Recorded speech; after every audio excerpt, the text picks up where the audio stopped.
the first lecture. We are doing a series where we will cover more topics and in more depth. So this is just for an introduction and overview, and then later we will go into more depths.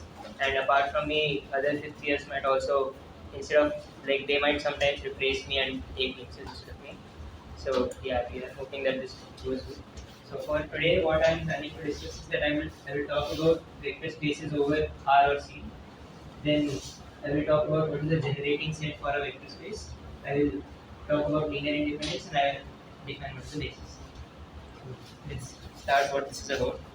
So uh, first I am defining what is a vector space.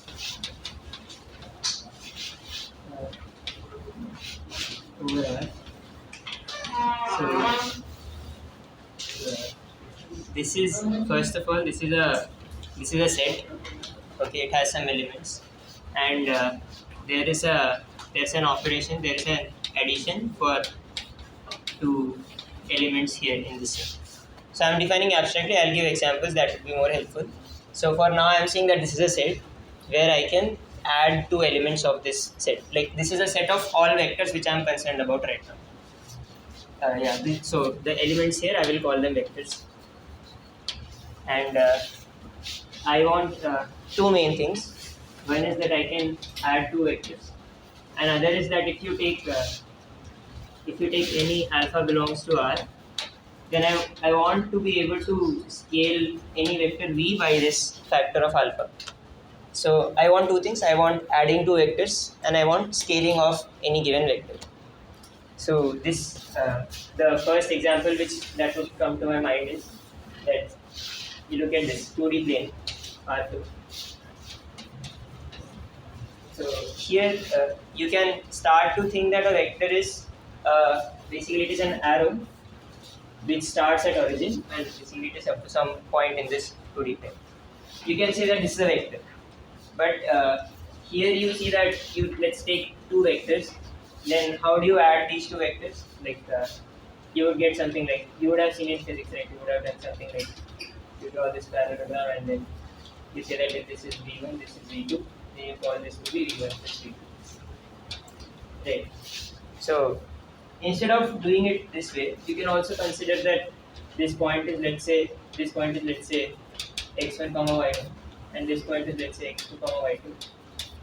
Then what are you doing essentially? You are adding these two vectors, as in you are doing this as well as you are doing this. So to do both, you are essentially so to get this, this is basically, let's say, this is our x2, this is x1,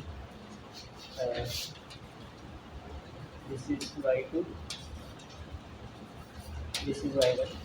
So this is essentially this is x1 plus x2 or y1 plus y2. So if you just look at it as points in this R2, points in 2D plane, then here also it is a very intuitive way to add these two vectors, right? You are just adding component ways. This x1 plus, x1 plus x2 and then y1 plus y2, that is what you are defining it as x1 comma y1 plus x2 comma y1. So intuitively, at least this fits that vector addition makes sense if you look at points in R2, then this addition makes sense. Again, this other thing that we are talking about, this scaling, this is also fine if you look at this same example of R2. You take any vector, let's say we are taking just this arrow, and what this means is that you stretch it by this factor. So if this was V, then you stretch it by this factor of alpha, and what you get is supposed to be alpha. I mean, if this alpha is greater than 1, then you get a vector which is bigger. If this alpha is smaller than 1, you are essentially contracting it. But whatever it is happening, it's like scaling this vector, like either scaling it on upsize or you are just reducing its size, whatever. But note that it is not changing its direction or anything. It was this way, then it's just along this.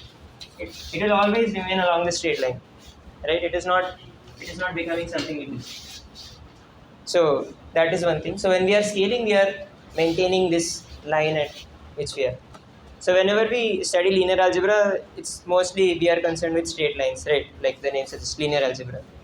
So these two properties are what govern this linearity. You add two vectors, and you scale a vector by some factor. Okay. Yeah.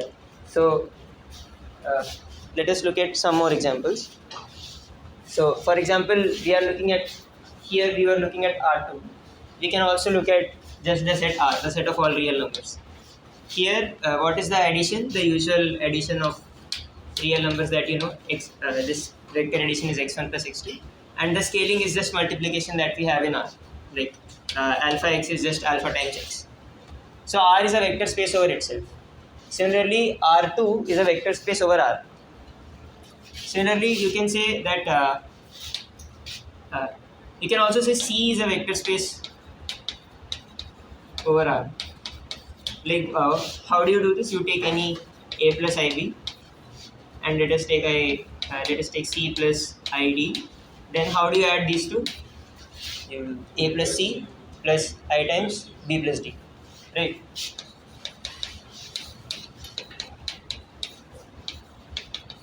You see, this is similar to what we were doing here in R2, right? There is no difference between these two things. If we are looking at just the vector space perspective, then there is no difference among those things. So I can say that C, and again you can scale it. Of course, you have an alpha, then you can alpha times A plus IB. It is alpha A plus I times alpha B, right? So you can also scale two elements of C with by using scalars from R. So here what matters is that the scalars which I am choosing, this alpha, it is in this set of real numbers. So I can I wrote here that you are looking over vector spaces over R or C. So instead of taking scalars from R, I can also choose scalars from C. So let us look at C itself. Then how do you define a vector space? How do you say that this space is a vector space? okay, so a vector space, I will define it as, for defining a vector space, I need a field. Like basically I need a set from where I will take my scalars. So here the set which I am using is R. I can also use C. I will specify more things about what kind of set I can use as scalars. But for now, I am taking that the set from which I am taking my scalars is R.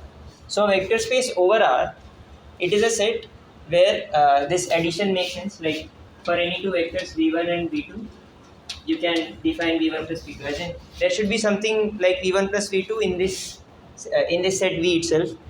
As in, so basically this operation, it should satisfy some things. Like if there's a v1, then there should exist an element, some other element which I'm denoting by, yeah. So if I add them, then adding them should be something which I will call the identity here. This is the zero vector. So first of all, there should exist a zero vector. After that, for any vector v, there should exist another vector such that if you add these two vectors, you should get 0. Then this addition should be commutative, as in v1 plus v2 should be equal to v2 plus v1. Then they should also be associative, as in v1 plus v2 plus v3 should be same as v1 plus v2 plus v3. Now, yeah, these are the things that you need for addition of vectors. Then you need some conditions for this scalar multiplication. So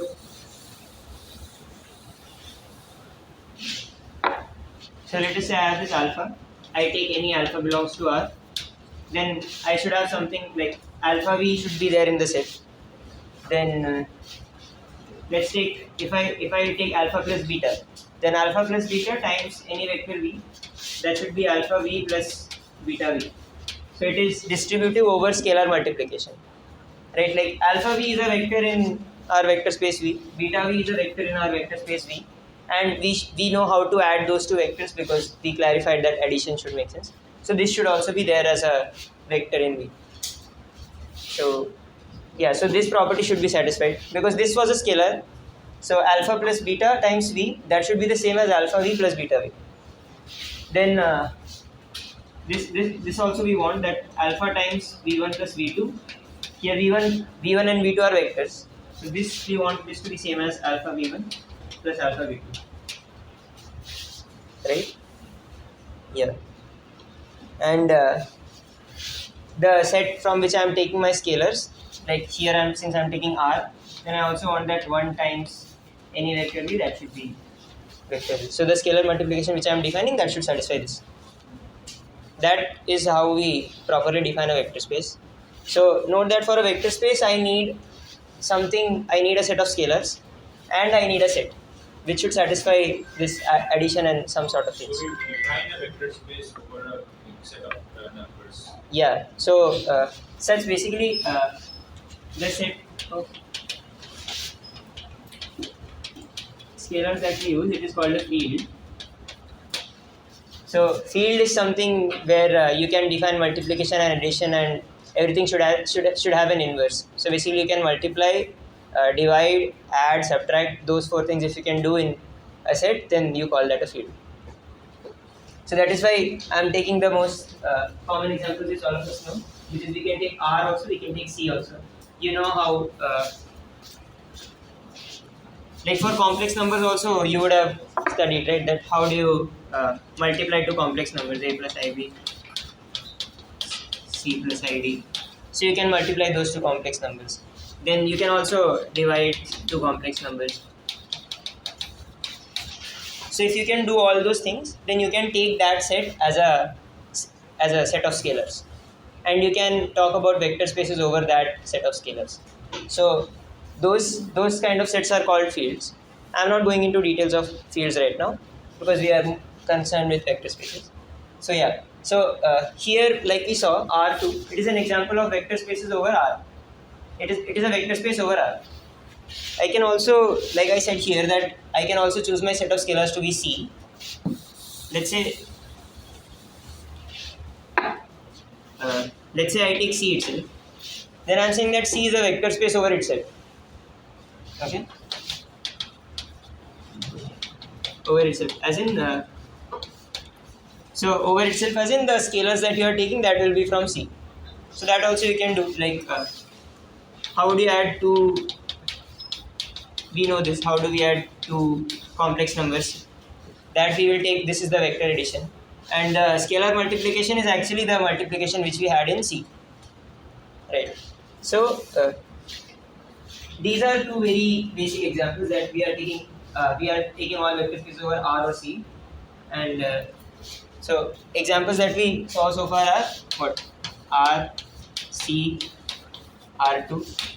Just like you took R2 here, you can also take this set.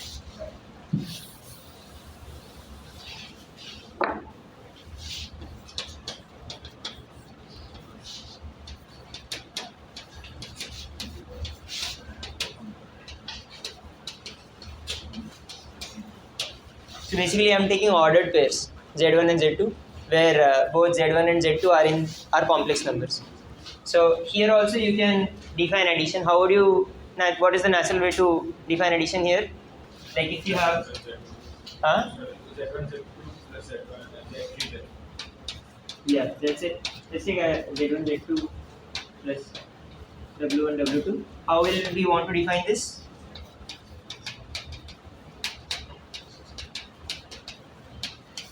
Simply component wise we are expecting to add this.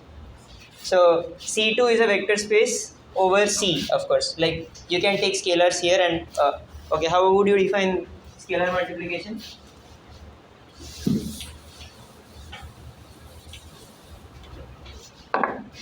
You take any complex number, alpha. Alpha is a complex number. And how are you multiplying this? Alpha times Z1 comma Z2. You are taking this to be alpha Z1 comma alpha Z2. Right? Now instead of taking two things, you can take n many complex numbers here, or similarly n many real numbers you could take. So instead of, let's say, C2, let me consider Cn, where Z1, Z2, Zn, such that Zi belongs to C. So I mean each of these belongs, so each of these are complex numbers. How will you add? You will do component wise addition. And what will be the scalar multiplication? Any alpha if you take, that will multiply to each of the terms here, right? So and instead of taking C, I can also take R, like all these are real numbers, and the scalars that I will take, that will be from R this time. So yeah, so I can take R, I can take C, I can take R2, I can take Rn, I can take Cn. So these are some examples which I have at my hand immediately when I'm going to define a vector space, right? These are some examples which I have. This is a, so note that all of these are vector spaces over R. Okay, you can always use your scalar set to be the set of real numbers in all these cases. This is also vector space over R because you can multiply with a real number. If you can multiply with every complex number, that means of course you can multiply with every real number as well. So all of these are vector spaces over R. But so all of these can be seen as vector spaces over R. This and this, they can also be seen as vector spaces over C. So, so for example, if you look at Cn, then Cn can also be seen as a vector space over R. It can also be seen as vector space over C, right? So it matters the base field that we are taking. So it matters that what is the set of scalars which I am using. Okay, so that's why when we are defining, I'm saying that if I look at Cn, then I can take scalars from C, and still this would be a vector space. And instead of taking C, I can also take scalars from just R, and still it would be a vector space, right? Like scalar multiplication makes sense, and vector addition anyways makes sense. So this is a vector space over R as well as a vector space over C. So here, when I'm talking about some set being a vector space, then it matters that what field, like what is the set of scalars that I'm taking, right? So that is why when I'm talking about a vector space, I say that this is a vector space over R, or this is a vector space over C. Okay. Okay. Yeah, R's cannot be vector space over C, right? R cannot be a vector space over C because okay. Like if you look at R, then x1 plus x2 is there in R, but if you are considering this to be a vector space over C, that means you can choose scalars from C, right? Now if you can take some C plus ID and you multiply it with some real number x1, then this need not be a real number. So I want this to be in my set, but this is not a real number, so this is not in my set. So R is not a vector space over C, right? See here. So yeah, one non-trivial example which I want to give you is this set. It is written as this. It is written as Rx. This is the set of all polynomials. Polynomials with coefficients from R. Okay, this is a set of all polynomials which have coefficients from R. What is a polynomial? A polynomial is an expression like this. We have a variable. We have this expression a n is to the power n.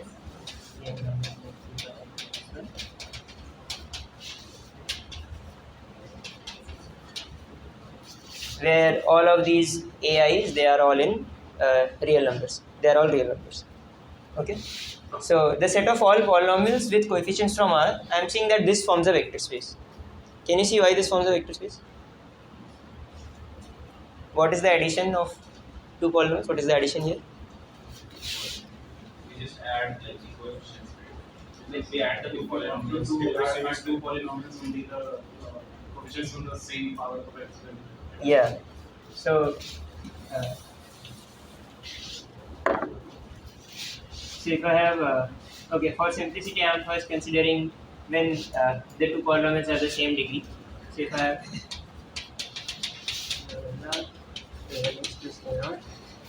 if I have something like this, then it is very easy to add.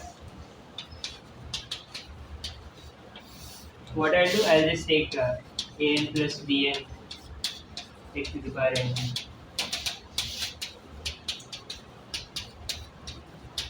plus 0. But if these are different, then what will I do? The ones which are not there, they will be 0. The coefficient will be 0. Yeah, so I can consider that they are both same, because suppose if this was, let's say, this was m and this was n, then okay, I'm assuming that n is lesser than n. Suppose it was something like this, then I can just say that okay, I'm considering that this is 0 into x to the power n plus whatever. So I can add them, right? So this always makes sense. So I can add two polynomials. And can I scalar multiply a polynomial with a real number? Just multiply all the coefficients with whatever real number I have, right? Now there is one small difference between this vector space, not small difference, but there is a difference between this vector space and the vector spaces which we saw here. Okay, do you think that there is some difference between these two vector spaces? If I ask you what is different here compared to, let's say, Rn, let's forget everything else. You understand what is Rn, right? Does anyone have a doubt what is Rn? Rn is so Rn is basically all those uh, these are all ordered tuples, we say, like all the elements are there, so these are ordered here. Each xi is a real number, and yeah, the addition is component wise addition, and the scalar multiplication is that if you take an alpha, it multiplies to each of these individually, right? So all such, this is Rn, right? And Rn is basically a generalization. It's like an n-dimensional generalization of R2. Like R2 is the 2D plane, R3 is this 3D space, and Rn is basically n-dimensional space, whatever you call it. So, like you can, whenever I'm talking about Rn, you can imagine R2 or R3. That is fine. So, I'm just looking. Let us say that let's look at Rn. Okay. So, what is the difference between Rn and these polynomials, set of all polynomials over R? About Rn, what is we are numbers in the tuple in the form of order pairs. In Rx, we have like these polynomials. They are not definite number. Okay. Okay. There is no order. Huh? There is no order relation here. What is the order relation here? Like just the greater than less than. What is the greater than less than relation in R2, let's say? So A1 is greater than A2 in R2. Yeah, so we can define order, but I mean, it's not obvious, right? It's not something obvious we have at hand. Yeah, so it's not about the order. Like, you can also define some weird sort of order here. So order is not the thing. Okay. So yeah, you were saying that we can write this as tuples, right? Here we cannot write tuples as in those brackets with separated with comma where order matters. Yeah. So you are saying we can write this as tuples, we cannot write this as tuples. Okay. You can write, Huh? we can write, just the components of the power. We can Yeah. write as So let's say I'm writing this.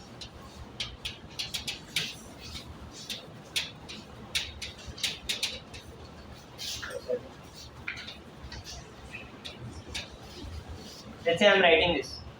What this means is, this means that my polynomial is a0 plus a1x plus blah blah blah plus a(n)x to the power n. And since after that there are no terms, I'm just saying that this is 0 plus 0 over 0. So I can say that. So what is the difference between this and a polynomial? Like if I just define things a weird way here, like if I want to define addition, let's say, then I can do the same thing that we do for polynomials. Yeah, so to consider as a vector space at least, since we are only concerned with addition, and if we are talking about multiplying with a real number, then that also we can do here. Like if you take a real number alpha, then you can just multiply it everywhere. After 0, it is all 0. Here it is alpha into those things, precisely what you want, right? So, but here maybe you can see the difference if I am writing it this way. What is the difference between this and elements of Rn? Length of the number. Yeah. So here what it is like, there are finitely many elements here, and it is fixed. It's just this is a n size tuple. So how many real numbers are here? There are n many elements here. But here it's not restricted by any number. It's like there are infinitely many terms here. Although note that after some point all must be 0, because every polynomial it has a degree, right? There is some coefficient like this m, for example, here. So every polynomial it has a degree, but so after some point all will be 0, but there is no limit to what is that point. Here we have a limit that it cannot go beyond it. So this is kind of the idea of the dimension of the vector space. So here we have how many, so here how many variables can we have? Like these can be any real numbers, right? So how many variables do we have here? Here there are n variables. But when we are looking here, then all of these can be variables.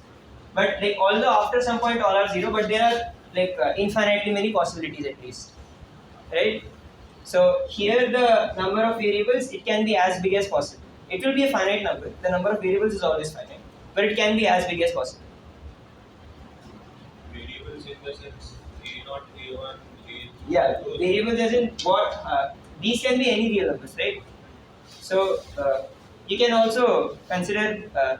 Yeah. So the thing is that linear algebra comes helpful because this idea of variables that can be mapped, like that can be compared with these vector spaces.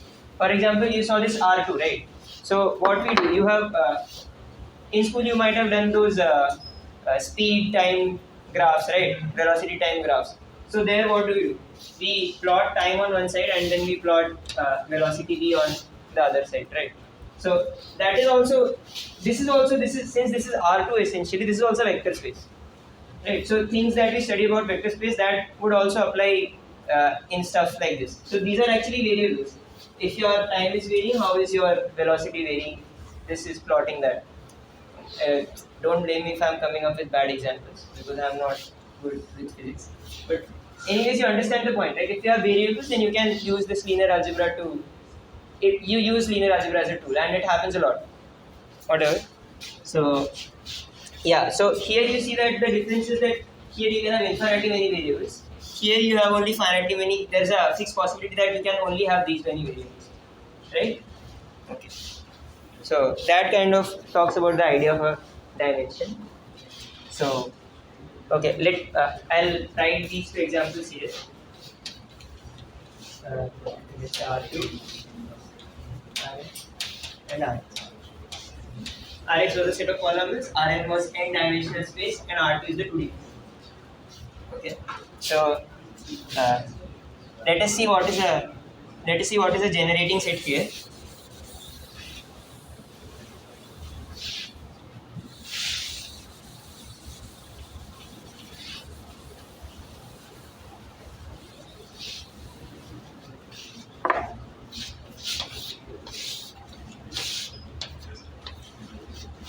You look at any point, let's say 3, 4. Can I write 3, 4 as something times 1, 0 plus something times 0? Can I write 3, 4 as something times 1, 0 plus something times 0? Yeah, I can write it as 3 times 1, 0 plus 4 times 0. Right? Can I write any x, y, or let's say a, b? Can I write any a, b as something times 1, 0 plus something times 0? Yes, a times 1, 0 plus b times 0. So, in a sense, these two vectors are special. Why special? So what are the operations which I am doing here? I am either adding two vectors or I am multiplying it with a scalar. These are the only two operations which I said I was concerned with in the beginning. So I am either doing a scalar multiplication or I am adding two vectors. So these two vectors are such that like I'm only using these two vectors, and by some scalar multiplication and by some vector addition. So by using those two operations which I was allowed, I can get any vector that I want in our set. So I can get any vector in R2 using just scalar multiplication and addition with these two vectors, right? So this is a special. So these two. So this set, if I say that this vector and this vector, it is a special set. I am calling this a generating set. Why? Because it generates R2.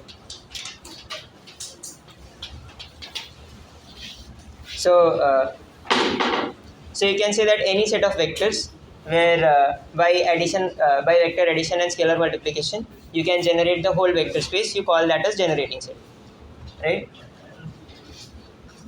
Yeah. So, is this a generating set?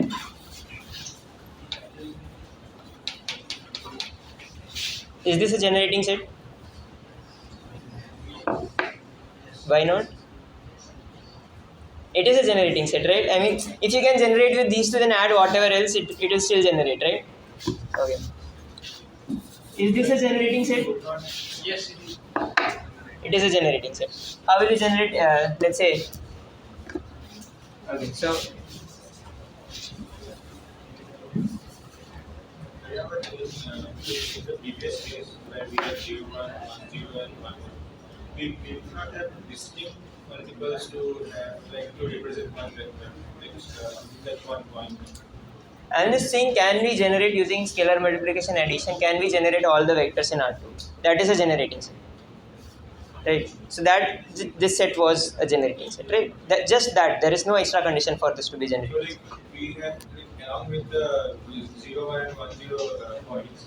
If we have infinite other points, then we can generate all the points from those. That is still a generating set. So if you take a set which is a generating set and you add as many elements, it doesn't matter. It is still a generating set. Although something would change, you will see what, but it is still a generating set at least. Okay. Yeah, you are saying that this is still a generating set. Yeah. How do I get a comma b? A and A D minus D1. Okay. A and b minus 1. Yeah. So if you multiply a here and you multiply b minus a here, you can get a comma b. Okay. What can I do?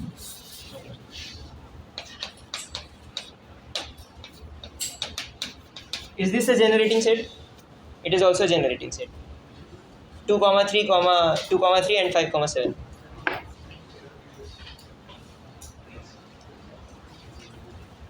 Okay. So I won't do the extra effort and stuff. But this is also a generating set. 2 times. Yeah, I mean you can calculate and stuff, but it is you can check that this will also be a generating set actually. You can do stuff like you want a comma b. If you want to explicitly find, then what you can do is that a comma b, you say that if it can be written, then there would be some alpha and some beta, so that, and then you solve for alpha and beta. This will be a system with two variables. There will be two equations and two variables, alpha and beta. Those kind of things you would have solved in school. So you can find the alpha and beta such that this happens. So this will also be a generating set. Okay. Will this be a generating set? No. No. Very clearly, because you cannot have anything apart from 0 in the second coordinate. Right? Only for right words, only for the accents. Yeah. And okay, I won't bother you after this. What about this? This is also not. Why not? Because they are actually scaling that itself. Yeah, exactly. Very good. Perfect. So what is happening is that whatever vector I have, if I take, let's say this is my one vector, and if I take any other vector along this same line, then these two vectors can never generate my whole R2, right? But on the other hand, if you take any vector and you take any other vector not on the same line, then you can generate the whole R2. So with any two vectors, we can generate the whole R2. Uh, yeah, so in general we use these, right? We use this x-axis and y-axis. So instead of using x-axis and y-axis, we can also work with this v1 axis and v2 axis. And still what we will get, that will be like everything, yeah, what we will get, that will be R2. We can do everything that we do for R2 with these two axes. But it's just weird, that is why we choose x-axis and y-axis. Because one good thing about x and y-axis are that this makes 90 degree, right? So it's easier. Like one component does not interfere at all with the other one. So you can kind of treat those two separately. That is why we use those two generally. So the set that you called this, this set, it is called the standard basis. Okay, and I did not define what is a basis yet, but I am just saying that this is called a standard basis.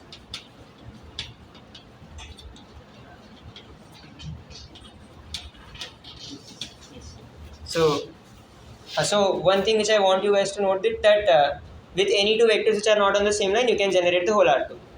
What about the zero vector? No, apart from, so you are not taking the zero vectors, take any two non-zero vectors and that can generate the whole R2.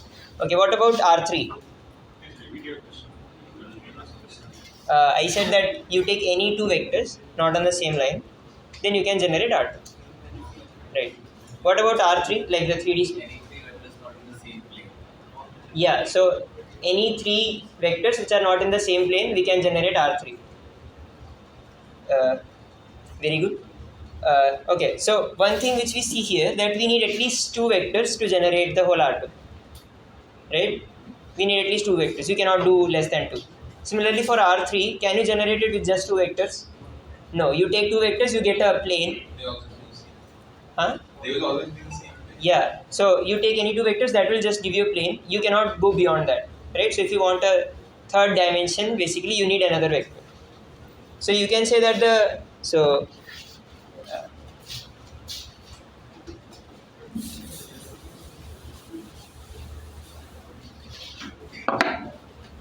what is dimension? Dimension is dimension of a vector space. It is the minimum number of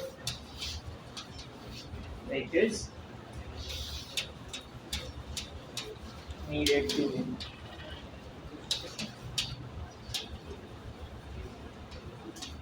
generate. Right? Generate, we as in we are either doing scalar multiplication or we are adding two vectors. Right? Yeah. So dimension of R2 is 2, dimension of Rn is n, which is very intuitive. What is the dimension of this set, this vector space Rn?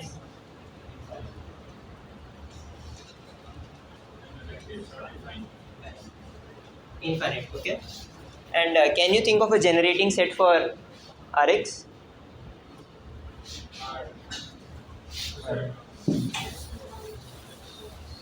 It's not very obvious, maybe.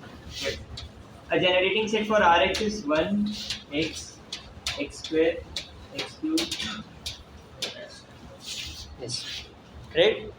So what we are doing? We are adding some things, and we are either we are adding some things or we are taking a scalar multiplication, right? And note that first, like since we could only add two vectors, like when I was starting with when I was starting to define vector spaces, I was just writing a plus b, right? I was not writing a plus b plus c. After that, I said associativity, but when yeah, so okay, this I was saying v1 plus v2, and then I said v1 plus v2 plus v3. So here also I am adding kind of two vectors, right? It just doesn't matter in which order I add. So I can only add two vectors at once, let's say. So if you think it that way, then here this rules out the possibility of basically an infinite sum like that, okay? Because I can only add two at a point of time, so you cannot like keep on adding and adding, right? So you are only adding finitely many steps, right? So that's why you cannot have something like 1 plus x squared plus 1. So those kind of things won't happen. But if you take any finitely many such things, you do any sort of scalar multiplication, what you get, that is a polynomial. Fine, right? Yeah. So, and here you realize that you need at least infinitely many elements to generate our vector space. That is why it is infinite dimensional. Okay. So that is a generating set. Now there is a special type of generating set.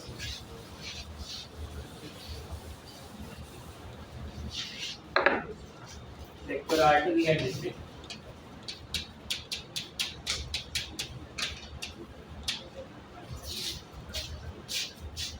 Now here like you said that we need two vectors which do not lie in the same line, right? For R3 we need three vectors which do not lie in the same plane. So how do we generalize this idea? So we need let's say that my dimension of the vector space is n. So I need at least n vectors. Okay, and these n vectors should satisfy that kind of a property, right? That the two vectors which I am taking, that should not be in the same line here. The three vectors that I am taking, that should not be in the same plane when we were talking about R3. So we need n vectors, and that should satisfy something. Like that will satisfy something if it is generating the whole Rn or whatever n dimensional space we are talking about. So this is called linear independence. So if I'm asked to define what linearly independent says, then I will say that v1, v2, blah blah blah, vn. I will say that this set is called linearly independent. That is, this set of vectors is called linearly independent if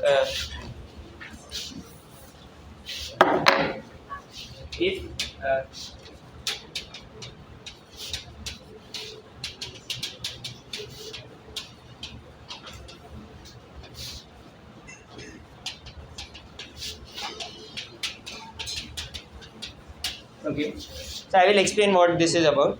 But I am saying that if you multiply these with any scalars, and what you are getting, if your final output is 0, then the scalars which you had used, that must have been 0.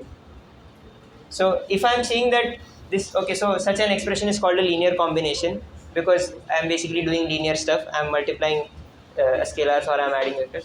So this is called a linear combination. So if you get a linear combination which is 0, then all the scalars involved here, that must be 0.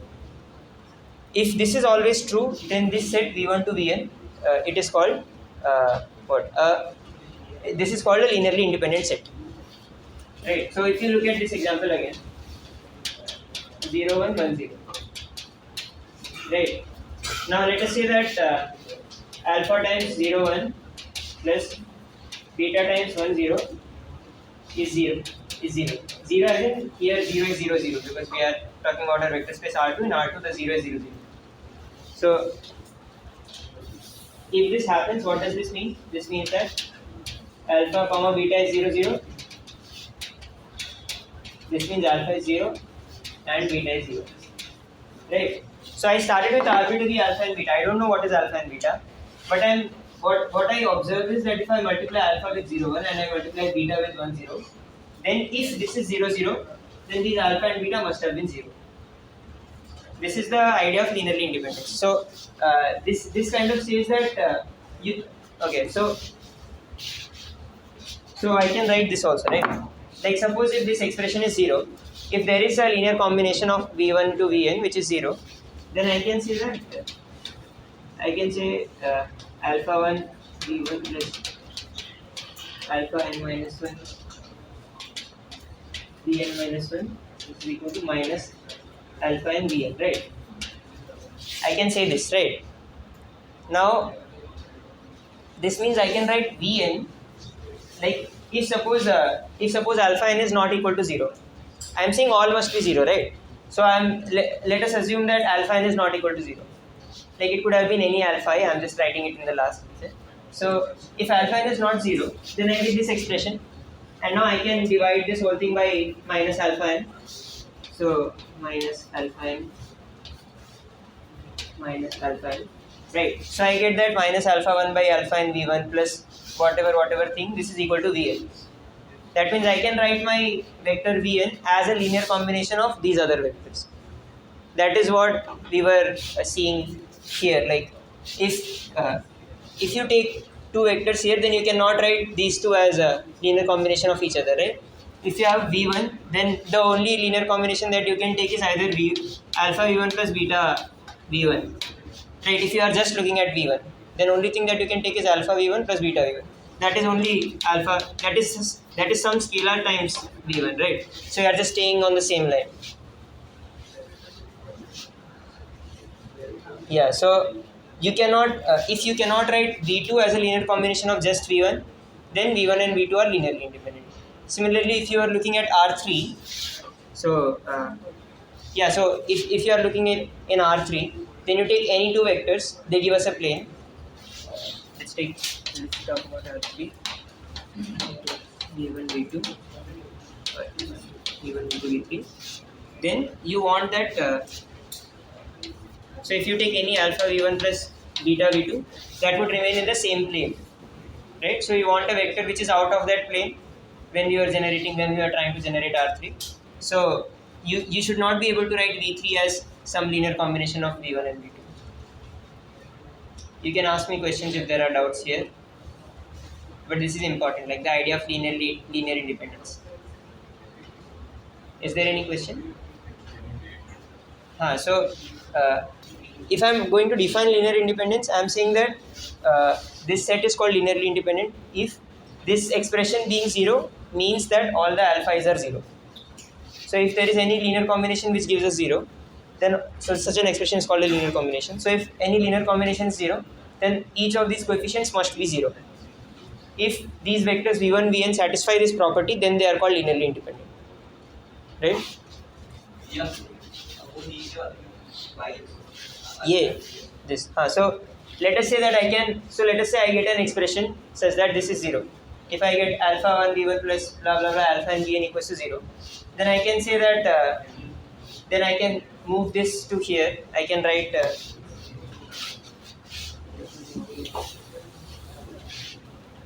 I can write this way. Alpha 1 v1 plus.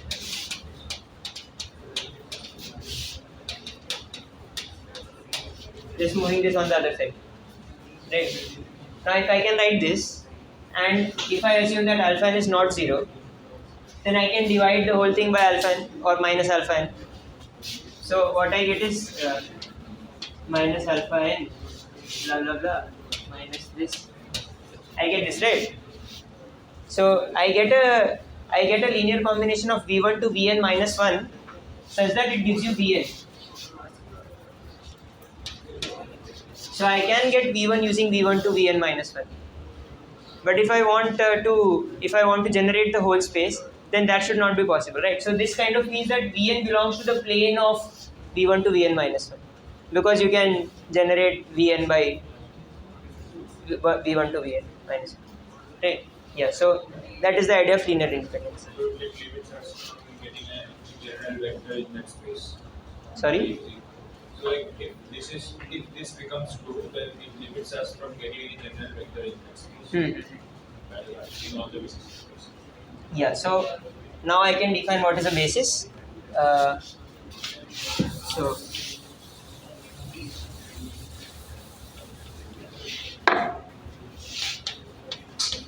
So basis, it is a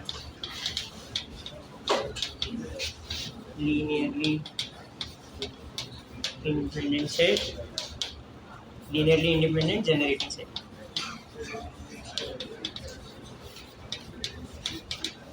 So if you have a linearly independent generating set, we call it a basis. So this is a basis. That is why I call that this is called the standard basis. Then if you add this 0 1 1 1 1 0, this is not a basis, but this is a generating set, right? And you can just take let's say 1 0 2 0. This is not even a generating set, so it cannot be a basis. So this is not a basis, this is not a basis, this is a basis. You also have, like, you can check that something like this. This is also a basis. 3, 2, 4, 2. What? 3, 2, 4, 2.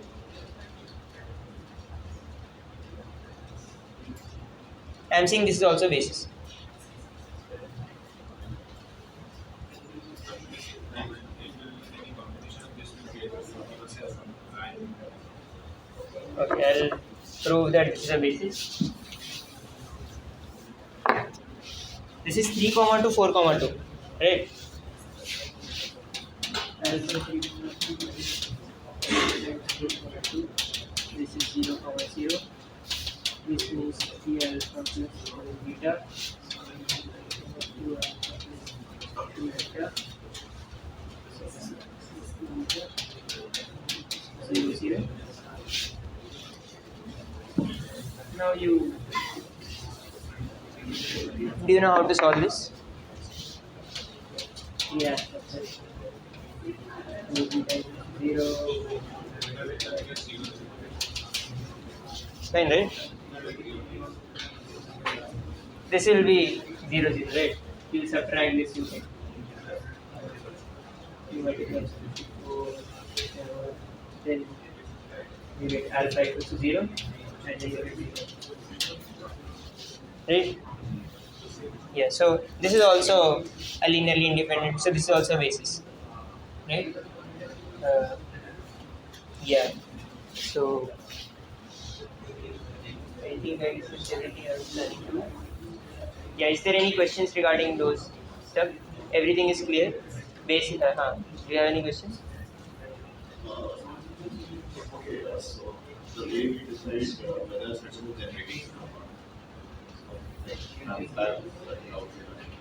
Okay, so generating set, it is a set of vectors, and by either vector addition or scalar multiplication, if you can get to any other vector in your vector space, then you call that set of vectors a generating set.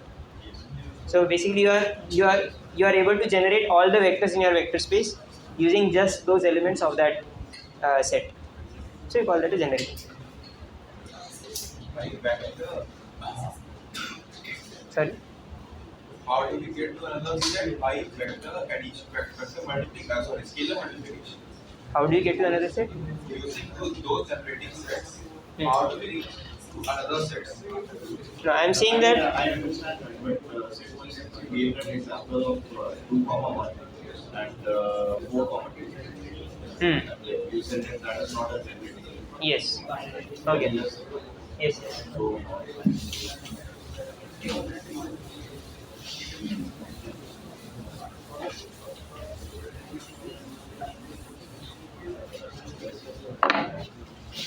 I am saying that and let's say V1 and V2 are vectors, and I am just talking about R2. Then I am saying that V1, V2, this set, it is a or let's say I am giving it as, then I will say S is a generating set for R2. If any vector V in R2, it can be written as alpha V1 plus beta V2, where alpha and beta, this belongs to R. Like whatever field I am choosing. So my set of scalars. Yeah. So let's say if I am looking at this 1, 2 and 2, 4. What the same thing what it was. So if I am looking at this set, then you take so you see that 2 comma 4, it is actually 2 times 1 comma 2, right? It is 2 times 1 comma 2. Now you look at 1 comma 2, you add it, so you take any alpha times 1 comma 2 plus beta times 2 comma 4. This is something like alpha 1 2 plus 2 times alpha sorry, yeah, beta 1 2. Right, I am just writing 2 for us 2 times 1 2. So this is actually just 1 2 into alpha plus 2 beta. So what you are doing is you take 1 2, and no matter whatever linear combination you were taking, you are getting a multiple of 1 2, right? So you are just staying in that same line where 1 2 lies. Like scaling, so you are only essentially whatever linear combination you were taking, yeah, you are essentially getting a scalar multiple of that. You are not getting other vectors outside that line. So it is not generating the whole R2. So this is not a generating set. Right? Any doubts? Any other doubts? Doubt? Good, everything? Okay. Okay, thank you.